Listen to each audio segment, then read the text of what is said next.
17 యోహాను రాసిన సువార్త 17వ అధ్యాయం 17వ వచనం. సత్యమందు నీ వాక్యమే సత్యమందు వారిని ప్రతిష్ఠిత చేయము. నీ వాక్యమే సత్యము. నీవు నన్ను లోకమునకు పంపితివి. పంపిన ప్రకారము నేను వారిని లోకమునకు పంపితిని. వారును సత్యమందు ప్రతిష్ఠ చేయబడినట్లు వారి కొరకై నన్ను నేను ప్రతిష్ఠత చేసుకొచ్చున్నాను అంటున్నాడు యేసుక్రీస్తు వారు. మొదటిగా దైవజనుడు ప్రతిష్ఠత చేసుకోవాలి. ఎవరు చెప్పాలండి మాటలు? వాళ్ళ గురించి వాళ్ళు చెప్పరు. బోధించమంటే మాత్రం లెక్కలేనంత బోధన చేస్తారు, గంటలు బోధన చేస్తారు. సేవకుల గురించి చెప్పరు. ఏమంటే అవునంటారా కాదంటారా? బోధకుడికి చెప్తుంది బైబిల్, వినేవారికి కూడా చెప్తుంది. ఇప్పుడు చదువుదాం మళ్ళీ 17 నుంచి. సత్యమందు అంటే ఏమనుకుంటున్నారు? సత్యం అంటే ఏమనుకుంటున్నారు? ఎన్నిసార్లు చెప్పాను నేను ఇదే స్టేజ్ మీద, ఇదే మందిరము. సత్యం అనగా వాక్యము, వాక్యం అనగా సత్యము, సత్యం అనగా దేవుడు, దేవుడు అనగా వాక్యము. నేనే మార్గము సత్యము జీవం అన్నాడు. మరి ఏమన్నాడు? నేనే మార్గము, నేనే సత్యము, నేనే జీవం. సత్యం అనగా ఏమైనాడు? వాక్యమైనాడు కదా. అదేదో వాక్యం అన్నాడు, వాక్యము దేవుడి యొద్ద ఉన్నాడు, ఆ వాక్యమే దేవుడైనను. ఆ వాక్యమే కృపా సత్య సంపూర్ణుడుగా మన మధ్యకు వచ్చినని 1:14 మనం చూస్తాం కదా, యోహాను రాసిన సువార్త 1:14. కాబట్టి ప్రేమల దేవుని బిడ్డలారా, ఇక్కడ ఏమంటున్నారంటే సత్యమందు వారిని ప్రతిష్ఠిత చేయము. నీ వాక్యమే సత్యము, నీ వాక్యమే సత్యము. ఈ మాటకు ఎక్కడ కూడా అర్థము ఇక వేరేది లేనే లేదు. సత్యం ఏదంటే వాక్యం అంటే దేవుడే, దేవుడే సత్యం. అందుకనే సత్యమేవ జయతే. జయము పొందాలంటే సత్యమందు ఉండాలి. సత్యం అనగా దేవుని యందు మనము జీవించాలి, నివసించాలి. ఇంకేమన్నాడు? నీవు నన్ను లోకమునకు పంపిన ప్రకారము దేవా తండ్రి నేనును వారిని లోకమునకు పంపితిని. వారును సత్యమందు ప్రతిష్ఠిత చేయబడినట్లు వారి కొరకై నన్ను ప్రతిష్ఠిత చేసుకొనుచున్నాను. మొదటిగా నన్ను నేను ప్రతిష్ఠిత చేసుకుంటున్నాను. వాక్యమునకు నేను లోబడుతున్నాను, నీ ఆజ్ఞకు నేను లోబడుతున్నాను, నిన్ను ప్రేమిస్తున్నాను నాయన, నీ మాట ప్రకారం నెరవేర్చడానికి వచ్చినాను నాయన, అందుకే నేను ప్రతిష్ఠిత చేసుకుని వచ్చానని చెప్పేసి అంటున్నాడు. ఇప్పుడు వెళ్ళేవారు కూడా ఏం చేయాలంట? ప్రతిష్ఠిత చేసుకుని వెళ్ళాలా. వినేవారు కూడా ప్రతిష్ఠిత చేసుకొని ఆ హృదయంలో వాక్యమును ప్రతిష్ఠిత చేసుకొని అప్పుడు బాప్తిస్మం తీసుకోవాలి. ఇది లెక్క. కాబట్టి ప్రేమైనటువంటి దేవుని బిడ్డలారా, వాక్యము సత్యమై ఉన్నది. సత్యమై ఉన్న వాక్యమును ఏం చేయాలి? ప్రతిష్ఠిత చేసుకోవాలి. వారును సత్యమందు ప్రతిష్ఠిత చేయబడినట్లు వారి కొరకై నన్ను ప్రతిష్ఠిత చేసుకొచ్చున్నాను. ఇప్పుడు ఎవరికి వాళ్ళమే ప్రతిష్ఠిత చేసుకోవాలి? దేవుడికి. నీ ఆత్మను దేవునికి ప్రతిష్ఠిత చేసుకోవాలా, నీ హృదయాన్ని దేవునికి ప్రతిష్ఠిత చేసుకోవాలా, నీ మనస్సును దేవునికి ప్రతిష్ఠిత చేసుకోవాలి. ఆయన నీ మనస్సు ఎరిగి నీలో బ్రతకాలని, నీలో జీవించాలని కోరుకుంటున్నాడు. మనసున్న మంచి దేవా నీ మనసును నాకిచ్చావా, మనసు మలినమైన నాకై మనిషిగా దిగి వచ్చావా. మనసున్న మంచి దేవా నీ మనసును నాకిచ్చావా, మనసు మలినమైన నాకై మనిషిగా దిగి వచ్చావా. నామది నీ కోవెలగా మనసుతోవయ్యా, నా వృద్ధి నీ రాజుగా నిలిచిపోవయ్యా. నామది నీ కోవెలగా మనసుకోవయ్యా, నా వృద్ధి నీ రాజుగా నిలిచిపోవయ్యా.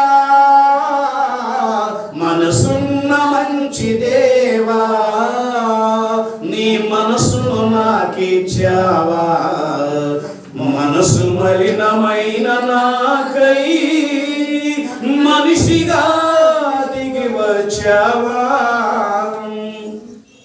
హృదయము వ్యాధితో నిండిన కపట కేంద్రము, దానిని గ్రహించుట ఎవరి సాధ్యము. హృదయము వ్యాధితో నిండిన కపట కేంద్రము, దానిని గ్రహించుట ఎవరి సాధ్యము. మనసు మర్మమెరిగిన మహనీయుడా, మనసు మార్చగలిగిన నిజ దేవుడా. మనసు మర్మమెరిగిన మహనీయుడా, మనసు మార్చగలిగిన నిజ దేవుడా. నామది నీ కోవెలగా మలచుకోవయ్యా, నా హృది నీ రారాజుగా నిలిచిపోవయ్యా. నామది నీ కోవెలగా మలచుకోవయ్యా, నా హృది నీ రారాజుగా నిలిచిపోవయ్యా. మనసున్న మంచి దేవా, నీ మనసును నాకిచ్చావా. మనసు మలినమైన నాకై మనిషిగా దిగి వచ్చావా. కాబట్టి దేవుని వాక్యముతో మనసు మార్చుకొని ఆ మనసు మనలోనికి రావాలని ఎంతగానో ఎదురు చూస్తూ ఆ తలుపు నొద్దుండి తడుతూ ఉన్నాడండి. ప్రకటన గ్రంథము 3వ అధ్యాయం 21వ వచనం. ప్రకటన గ్రంథము 3వ అధ్యాయం 21వ వచనం ఏమన్నది అక్కడ? ఇదిగో నేను తలుపు నొద్దుండి తడుతున్నాను కుమారుడా, ఎవరైతే నా మాట విని మరి తలుపు తీస్తారో. 20-21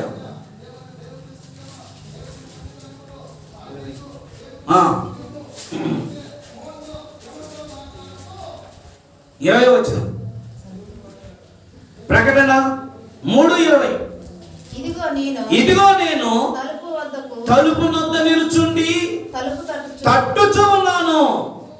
ఎవడైనను నా స్వరము విని తలుపు తీసిన ఎడల నేను అతని యొద్దకు వచ్చి అతనితో నేనును నాతో కూడా అతడును భోజనము చేయడము, కలిసి ఉంటాము, కలిసి జీవిస్తాము, ఏకమై ఉంటాము అని చెప్పేసి అంటున్నాడండి.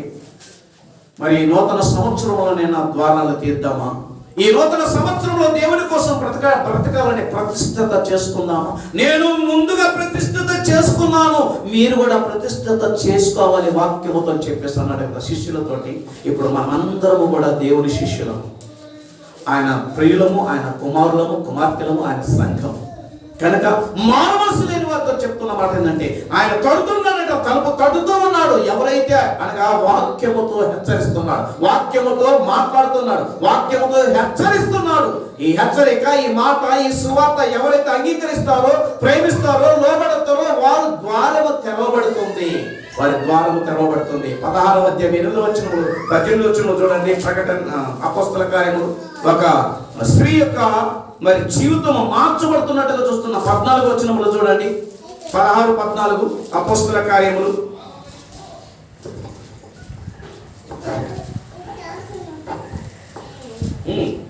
తేలేదా?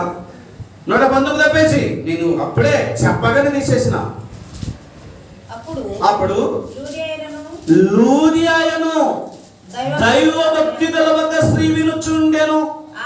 ఆమె ఊదారంగు పడిని అమ్ముతుర తీర పట్టణస్థురాలు.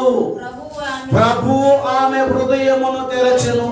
ఎవరైతే వాళ్ళు తీసి ఉంచుతారో వెంటనే ఆసక్తితో వాక్యాన్ని వింటూ ఉంటారో, లోబడి ఆ వినయముతో వింటూ ఉంటారో దేవుడే తెరుస్తాడు చోటిస్తే. మనం ఏ పతి ఏం తెరుస్తాం? ఆ మాటలు వినటానికి ముందు మనసు ఉండాలి కదా, చెవి యొక్కాలి కదా.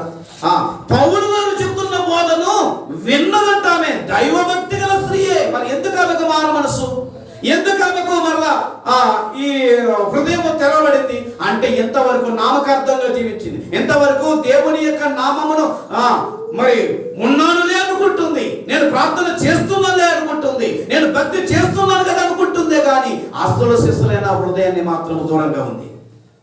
హృదయ ద్వారం ఇప్పుడు తెరిచాడనమాట. ఆ పౌలు గారు చెప్పిన మాటలు నొచ్చుకున్నవి, ఆమె హృదయం తెరవబడింది. వెంటనే ఏం చేసిందంట? వెంటనే ఏం చేసిందో చూడండి. ఆమెడ పౌలు చెప్పిన మాటల యందు లక్ష్యముంచెను, అంటే వాక్యమందు లక్ష్యం ఉంచెను. దేవుని మాటలందు గురి పెట్టుకొని ఆలకించి లక్ష్యం వచ్చింది. ఆమె ఇంటి వారును బాప్తిసం పొందినప్పుడు ఆమె నేను ప్రభువునందు విశ్వాసము గలదానని మీరు ఎంచితే నా ఇంటికి వచ్చి ఉండడని వేడుకొని మమ్మును బలవంతం చేసిన. అయ్యలారా, ఇదిగో నేను ఒక విశ్వాసిని, నేను ఇప్పుడు సంఘంలో చేర్చబడినటువంటి వ్యక్తిని, ఇప్పుడు నేను యేసు రక్తముతో కడగబడినటువంటి దేవుని కుమార్తెనయ్యా. ఇప్పుడైనా మా ఇంటికి వచ్చి ఇంకా కొంచెం మమ్మల్ని బలపరచండి. మేము నూతనంగా బాప్తిసం తీసుకున్నాం కదా, మేము పడిపోకుండా, మేము లోకంలో మళ్ళా తిరిగి కలిసిపోకుండా, మేము మళ్ళా తిరిగి పాపంలో పడిపోకుండా మీరు మమ్మల్ని అప్పుడప్పుడు వచ్చి మా ఇంటిని దర్శించి ఏం చేయాలా, మాకు వాక్యాన్ని ప్రకటించిన అని చెప్పేసి వేడుకుంటున్నారని. అలా పిలిచేవాళ్ళు ఉంటే ఆ సంఘం వర్ధిల్లుతుంది. అలా పిలిచేవాళ్ళు ఉంటే ఆ సంఘం, ఆ సభ్యులు, ఆ కుటుంబం వర్ధిల్లుతూ ఉంటుందండి. అయ్యా ఇంటికాడ ఉన్నారా, రండి, 2 మాటలు చెప్పిపోతాయంటే ఎంత బాగుంటుందండి. దేవుడు ఎంత ఆనందిస్తాడు, ఎంత సంతోషిస్తాడని. అలాంటి వారు కొద్ది మంది కదా, కొందరే. అయ్యా మా ఇంట్లో ప్రార్థన పెట్టండి, నేనే కాదు, నా ఇంటి వారే కాదు, ఇంకా అనేకులకు వినిపించాలా, ఇది నా లక్ష్యం, ఇది నా ధ్యేయం, ఇది నా గురి, ఇది నా పరుగు అని ఎవరు అడగలరు? అమ్మా ప్రార్థనలు పెడతారని అయ్యగారు అడిగితే అప్పుడు మా ఇంట్లో పెట్టారు అయ్యగారు అంటారు. ఏంటి మనం ఎంతవరకు ఎదుగుతున్నాం, ఎంతవరకు వర్ధిల్లుతున్నాం ఆత్మీయంగా? ఎదగొద్దా? అలాగే ఉందామా?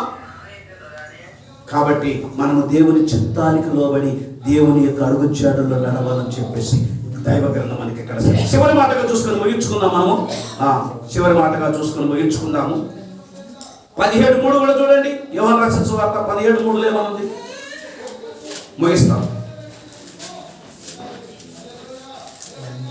అద్వితీయ సత్యదేవుడైన నిన్నును నీవు పంపిన యేసుక్రీస్తును ఎరుగుటయే నిత్య జీవం. సత్యం అనగా ఏమని చెప్పుకున్నాము? వాక్యం అని చెప్పుకున్నాం. సత్యం అనగా దేవుడే సత్యవంతుడని చెప్పుకుంటున్నాం.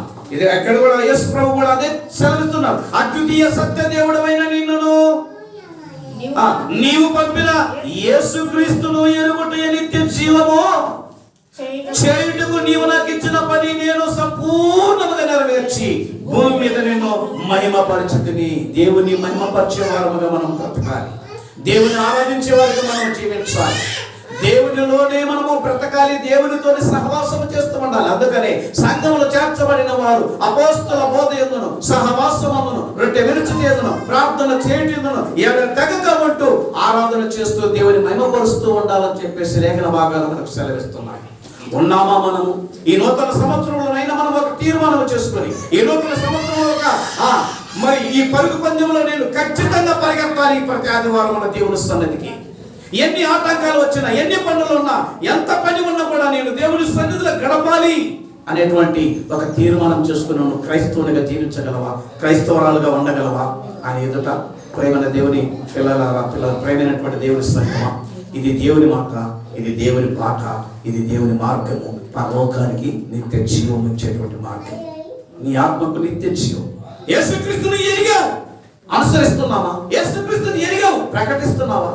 కాబట్టి నీ కుటుంబ ప్రార్థనల ద్వారా దేవుని ప్రకటిస్తున్నట్టు, నీ మాటలు ఇంకొకరికి చెప్పుడు ద్వారా దేవుని ప్రకటిస్తున్నట్టు, ఒక్క మాట ఎవరితోనైనా నెలలు కనీసం ఒక్కరికి, ఇద్దరికన్నా 2 సార్లు సువార్తను ప్రకటిస్తున్నావా?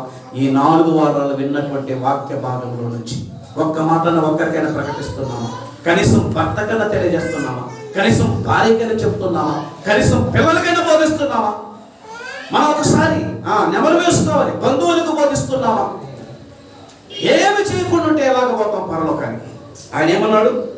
తండ్రి నీవు నాకు ఇచ్చిన పనిని చేయుటకు, నీవు నాకు ఇచ్చిన పని నేను సంపూర్ణంగా నెరవేర్చి భూమి మీద నిన్ను మహిమపరచుని సంపూర్ణంగా సమర్పించాడు. తండ్రి నా ఆత్మ నీకు అప్పగిస్తున్నానయ్యా చెప్పేసి ఆ చివరి గడియల్లో ఆత్మను అప్పగించి ప్రాణాన్ని విడిచాడు కదా యేసుక్రీస్తు వారు. ఆయన అంత నెరవేర్చాడు. తండ్రి చెప్పిన ప్రతి మాటను నెరవేర్చాడు. ప్రతి దానికి లోబడ్డాడు. కష్టం వచ్చినా లోబడ్డాడు, మేలైనా లోబడ్డాడు, మంచి అయినా లోబడ్డాడు, చెడైనా లోబడ్డాడు, తిడుతున్నా లోబడ్డాడు, దూషిస్తున్నా లోబడ్డాడు. ఆ కొరడాలతో కొడుతున్నా లోబడ్డాడు, విధేయత చూపించాడు. ఇది నా తండ్రి చెప్పిన ఆజ్ఞ, నేను నెరవేర్చాలి అని చెప్పేసి అలాగా దేవుని యొక్క ఆజ్ఞను పాటించి నెరవేర్చినటువంటి వ్యక్తిగా చూస్తున్నాం.